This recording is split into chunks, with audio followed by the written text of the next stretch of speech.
might even lose me work. Well, I'm all right with that. It will certainly bring the little group out that like to come round the back and do a little bit of threatening to anyone that has a social media presence. You know who you are, don't you? She's gone full Dawn French. I'm not sure what it is. Maybe a combination of uppers and too much gin. People are encouraged to be angry at immigrants because they're the problem. The celebrity class in the United Kingdom continues to disgrace itself with fury as Professor Green, the hard left rapper. Do you remember Professor Green? Jeremy Corbyn fan, used to be married to the posho Millie McIntosh from Made in Chelsea, decided as he launches his music Comeback to link working class people to illegals, to illegal migrants, saying that working class people have more in common with illegal migrants. Remembering that the illegal migrants to this country, on the whole, are terrorists, are rapists, are murderers, are drug traffickers, and are a stain on this country. Nick Dixon was furious about this.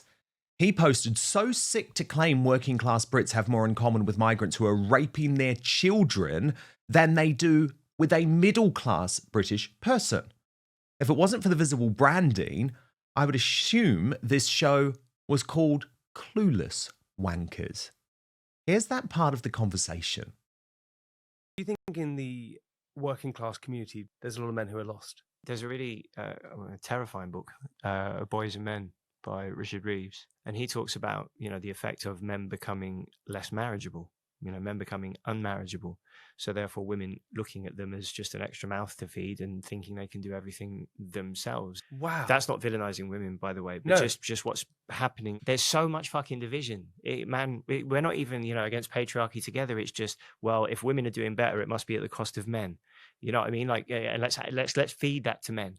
In the same way that people are encouraged to be angry at immigrants because they're the problem, right? Despite you having much more in common with them than you ever will your middle or upper class counterparts, they're the problem. It's all of this division which is encouraged and relied upon that stops any significant change from ever happening. There's a lot of people who are angry with the situations they find themselves in, and some of that anger is just. I'm not here to diminish that anger, but it's then leveraged by people who benefit further from, further division. And you look at reform, all the British flags going up. I went through Basildon the other day going, what in the Brexit is going on here? And it's a sad use of something which, soldiers coming home from war gave a real good feeling of, I'm okay, I've made it back. It's not that anymore. There's, people talk of being patriots. And a lot of people not knowing their own history. Oh, sorry, it just makes me so mad. It makes me so mad. To my superstar panel, Jasmine Burtons and Gurmit Singh. Gurmit, how dare he equate the working classes with illegal migrants? Dan Wootton Outspoken is available as a podcast too. So to listen or watch us on the go, wherever you are, then please subscribe on Apple Podcasts, Spotify, or wherever you listen to your podcasts. And as a personal favour to me, please rate and review, as it really helps our independent show. It's disgusting, and it's this conversation that's been happening within his own class for a long time now, that the working class doesn't really understand what they're doing. They don't understand the threats and the rapes and the violence that are coming in and being put upon their families and their friends by illegal immigrants. It's disgraceful. And this is a man that's used class as a reason why he actually got divorced from that posh wife that he had in Chelsea. For years now, the views of the working class have been seen as second class compared to the middle and the higher class. I can tell Professor Green quite openly that we're very intelligent, we're very forward thinking, we do understand the logistics and the statistics of the crimes that are happening to our communities from these illegal migrants and from other negative impacts and from other negative sectors of our communities, and we understand it fully, and we do have the intelligence to actually know what is right and what is wrong, and to basically look at us as some sort of underclass that doesn't understand what's happening in the political and social dynamics of this country is just completely insulting. Very well put. Jasmine Birtles, I think it is hugely insulting, actually. I really, really do. And to me, it's this idea that, and it really is an elite class view. oh, you know, these migrants, these illegals are not a threat to us. And it's like, the proof is that they are.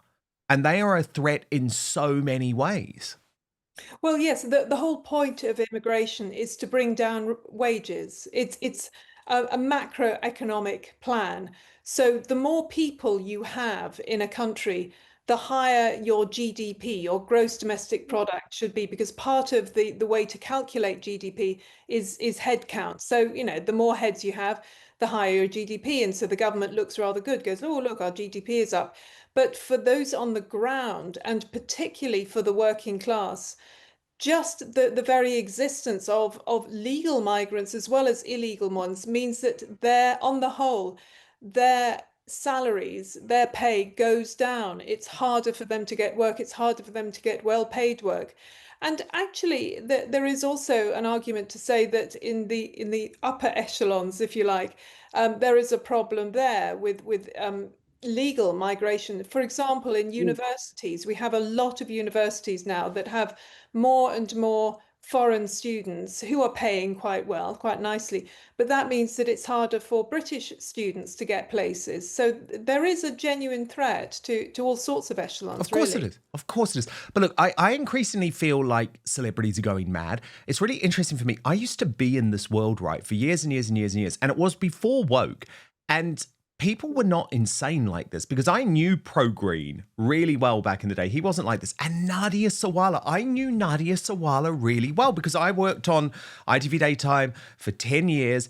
But the woman's lost the plot. She has completely and utterly lost the plot over the situation in Gaza. And I watched this video and I'm actually concerned for her. Watch. I'm about to say is going to be considered brave. Might even lose me work. Well, I'm all right with that. It will certainly bring the little group out that like to come round the back and do a little bit of threatening to anyone that has a social media presence. You know who you are, don't you? One day it will all come out and you're going to look like such a silly Billy.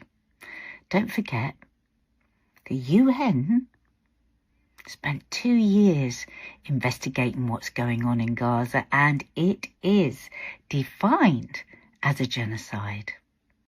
Just creepy. So damn creepy. Her longtime enemy, Katie Hopkins, had this to say in response. But first, as we get older, you notice it. After a cold day, hard workout, even a long week, recovery just isn't as quick as it used to be, right? That bounce back factor matters. And it turns out the secret isn't luck, it's stem cells, your body's built-in repair crew. With age, that system slows down. Fewer cells, weaker signals, slower recovery. That's exactly why Qualia created Qualia Stem Cell. Think of it this way. Your cells are powerful. Qualia Stem Cell helps keep them that way. It's crafted with nature's heavy lifters, sea buckthorn, royal jelly, and more to support your body's natural repair system so you can keep moving, healing, and thriving. You don't have to accept slowing down. This is about supporting better aging by reactivating the systems that help you bounce back. And it's refreshingly simple. You take it just 4 days a month. So if you've ever felt like your body just doesn't bounce back like it used to, whether it's after a tough workout, getting sick, or just the wear and tear of life, this is for you. Qualia Stem Cell was designed to support your body's natural repair systems, helping you heal, recover, and keep going strong. And right now, you can try it for up to 50% off at qualialife.com/Dan. And here's a bonus. Use the code Dan for an additional 15% off your order. So that's QUALIA life.com/Dan. Your body's built to repair itself. Qualia just helps it do it that better. And a big thanks, by the way, to Qualia for sponsoring this episode of Outspoken. But now, back to the show. Nadia Sawalha. I was on Celebrity Big Brother with her. Apparently she's had a full mental breakdown on Tinternet. She's come out and said, oh, has anybody thought how difficult this is for Hamas and the Palestinian men? She's gone full Dawn French. I'm not sure what it is, maybe a combination of uppers and too much gin. What I can tell you is she was a right pain in the arse in the Celebrity Big Brother house. I mean, she was in there, obviously got paid a lot more than her, but she basically did cooking the whole time because I think she thought she was going to get a cookery show off the back of Celebrity Big Brother, whereas in fact she just got kicked out early for being really boring, and they edited all the cooking out, so she just fed us all and got fuck all from it. Oh, poor old Nadia, shame. Jasmine, what was going on there? I don't know. I really don't know. But the issue with Gaza and celebrities is a weird one. To be honest, celebrities and anything tends to get weird. You know, I mean, the trans debate, all these weird little celebrity, these actorists who got on the trans bandwagon are now finally, they're trying to sort of row back. I just wonder if this is going to be the same with this issue as well. I do understand them wanting to use their platforms, but honestly, I wish they wouldn't. I wish they wouldn't, because most of them have really weird ideas and they flip-flop depending on what's popular and what they think will help their careers. So much of the time, it's better if they don't say anything at all. Yeah, I mean, Gurmit, it's definitely true, isn't it, that this most recent conflict has sent a lot of the elite class mad. Yeah, I mean, them two clips that you just showed me there, it's completely the difference between left and right, night and day. On the first clip with Nadia, I think her name is, she clearly looks quite mentally unstable. She's pumping forward lies of a genocide in Gaza, where if you look at the population in Palestine as a whole, it's actually quite consistently gone up over the years. And then you've got the amazing Katie Hopkins that are just using her British wit to put across the actual truth about this individual. Since there has been this explosion of support of Palestinians in Gaza over the turmoil of what's happening with Israel, you've seen a lot of celebrities going out in the public trying to use this as a bit of a platform for themselves to maybe try and show the whole woke world how incredible and how intelligent they are with foreign affairs. Well, really, they should just stick to their acting and stick to what they're good at. Yeah. Indeed. There was another odd one this week from Nigel Farage that I want to show you. In an interview with Erin Molan, he claimed that Elon Musk had been bullying him. Watch this. I don't know what it is with Elon. He tried to push me into some policy positions. Some might say he tried to bully me into some policy positions that I didn't accept, I didn't agree with, and so I said no. And as a result of saying no, he sort of turned his attack on me. Somehow I'm soft, I'm this, I'm that, I'm the other. All I can say... Do you care? Do you know what? If I'm prepared to tell the richest man in the world, who potentially was going to support me financially in a big way, but I'm prepared to tell the most powerful man in the world, no, I won't budge, I won't be bullied, I won't bend, I won't shift my principles, then I hope that says to the world something about me that perhaps they wouldn't have understood before. I'm not for sale. Now, World by Wolf tweeted in response to that, Farage makes a big song and dance about how he saw off the bullying from Elon Musk as not for sale, but we know Nigel Farage has been bullied and was for sale to Tia Yusuf. Musk offered $100 million, Yusuf offered £200,000, so what else does Yusuf have over you, Farage? And Gurmit Singh, I mean, we know what Nigel is referring to. We know he's referring to Elon Musk's support of Tommy Robinson, but bullying? Really? What? It was a robust political debate, wasn't it? I mean, Nigel, come on, don't go woke. There was no bullying. He strongly disagreed with your position on Tommy Robinson. Yeah, there was no bullying in place. Nigel just trying to make himself look a victim. And I do think Nigel Farage has been turning woke over the years. At one point, I did actually think that was a leader I could actually get behind. I thought he was on the right side of politics, especially what he achieved with Brexit. In my eyes, I used to say back in the day, he's probably the most important politician of the 21st century. But his comments and his misinformation regarding my close colleague, Tommy Robinson, has spiraled this debate and this argument with himself and such powers such as Elon Musk. And I don't think Nigel's got away with it. And he suffered the punishment of it, which was hundreds and hundreds of £1 million worth of investment being taken away from Reform and maybe in the future being given to other parties to actually be in competition with them. So I believe it's his own doing, but I don't believe it's an act of bullying. I think more Nigel's being more of it's just an act of cowardice on Nigel's behalf. Jasmine, it did surprise me the use of that word, and I think Gurmit's right to sort of frame Nigel as trying to be a victim, which is a very woke mentality. You're not a victim, Nigel. It is, isn't it? Yes, and I think Gurmit has a good point that Nigel has been going a bit further towards the left recently. It's quite funny when you think of the way the left views Nigel Farage as practically Hitler, you know, sort of a Trumpian Hitler type thing. But actually, when you listen to the policies that he's been espousing, they're not actually, in many cases, they're not that right wing. He's actually bringing in more of the social policies. You know, I mean, really what he or anybody who gets into power needs to do is to cut. We need to have a lot of the benefits culture cut. And that's, you know, more of a right-wing view, but I don't think that Nigel necessarily will follow that through. It would be extremely unpopular, as it is in France. You know, as you know, the French government has just fallen again, took them 24 hours, simply because they wanted to put a few little cuts through in their budget.